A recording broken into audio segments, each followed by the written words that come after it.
Gusto ko lang i-shout out ang aking friendship na si Sis Rachel Cancino. Thank you so much sis sa surprise gift mo sa akin. Kumbaga, pahabol gift sa aking birthday. Hindi ko talaga in-expect na mayroon ka palang ganyan. At na-surprise mo talaga ako. Hindi naman mahalaga yung kung gaano kamahal or mura yung bibigay mo sa isang tao. Alam mo yun kung ano yung mahalaga? Yung effort mo.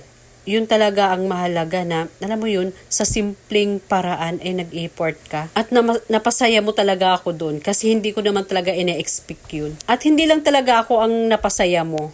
Pati yung isa dyan, na laging excited na magbukas ng regalo at hindi makahintay na makauwi kami ng bahay. O, tingnan mo naman yung kanyang mukha. Kaya shout out sa aking friendship ulit. Thank you so much sis. Sobrang appreciated ko talaga.